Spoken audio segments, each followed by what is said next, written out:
My Lords, I extend a warm welcome to the Noble Lord Stevens, although, like my noble friend Baroness McIntosh, I will respectfully disagree on the topic of water fluoridation, a measure that I strongly oppose and which I will focus on tonight. It is disappointing that mandatory fluoridation has been slipped virtually unnoticed into the nether regions of such an important bill without its own debate and without proper scrutiny. Moreover, it all seems very rushed. I stand before noble lords today not as a scientist, nor as a connected party of a lobby group, but as someone who has grave concerns about the risks posed by widespread water fluoridation. I contend there is high-quality evidence that has come to light in North America since 2017 to suggest that fluoride can damage the developing brain and reduce IQ. And I conclude that water fluoridation has not been adequately researched by those who have initiated this bill. The practice cannot be considered safe and should not be extended throughout the country.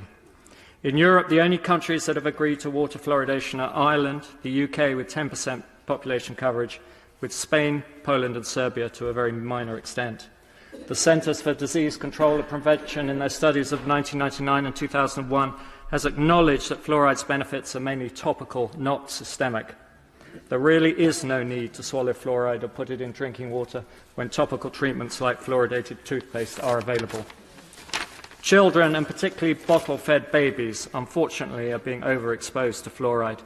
Infants consuming formula mixed with such water receive the highest exposure to fluoride by body weight and a dosage 100 to 200 times higher than a breastfed baby. This overexposure leads to dental fluorosis, or discoloration of the enamel, when the permanent teeth erupt.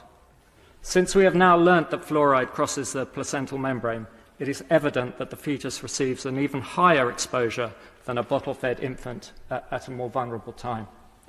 Proponents claim that over 60 years of research has demonstrated that the measure is safe and effective. However, most of that research has focused on the hard tissues, the teeth and bone. It is only recently that high-quality research has focused on other tissues with very disturbing results. According to recent US government-funded studies from Bashash 2017 and 2018, Green 2019 until 2020, published in leading global journals, fluoride has the potential to damage the developing brain of both the fetus and the infant, leading to lowered intelligence and increased symptoms of ADHD. Making these observations even more alarming is that the damage was observed in fluoridated communities in Canada, a country that fluoridates at 0.7 parts per million versus 1 part per million in the UK. The Till paper showed an IQ decline of 9 points amongst bottle-fed children in fluoridated versus non-fluoridated communities. These findings are so serious that they make any discussion of dental benefits of this practice moot. You can repair a damaged tooth, but not a damaged brain. The irony of the bill's proposals is that they will harm most those who they seek to help. Those most likely to suffer from a poor nutrition and thus most likely to be vulnerable to fluoride's toxic side effects are the less well-off, who are the very people being targeted by the proposed fluoridation programs. We should be spending our efforts trying to increase the access to dental care for low-income families and invest in programs like Child Smile in Scotland.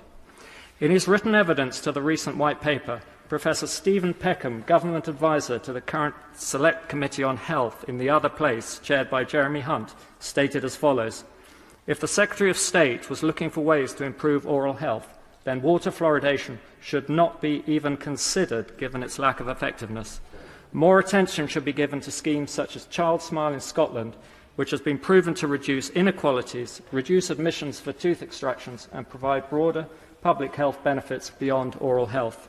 Such a scheme links very clearly to addressing obesity issues as well." End of quote. Professor Peckham rebuts government claims in the white paper that water fluoridation is proven to improve oral health and reduce oral health inequalities, and argues such claims are based on inconclusive evidence and predominantly studies carried out pre-1975, before the wide use of fluoride toothpaste. Peckham further argues, we should not be considering any new schemes given the increasing amount of evidence linking fluoridation to harmful health effects. Only 8 years ago, the government made the decision to transfer decisions on this issue from the NHS Strategic Health Authorities to local government. The specific reason given was that local communities should have a stronger say. This bill reverses this position and reverts to centralisation of control with the DHSC.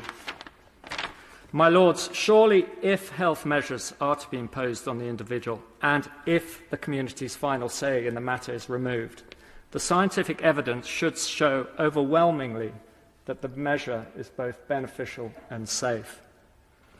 In the case of water fluoridation, I do not believe it is either. At the very least, I would urge a delay in proceeding with this measure until the National Toxicology Programme in the US, which for the last 5 years has been undertaking a systematic review of the fluoride neurotoxicology studies, publishes its report, expected in early 2022. The public will not easily forgive us for rushing ahead without availing ourselves of the best scientific research on the matter.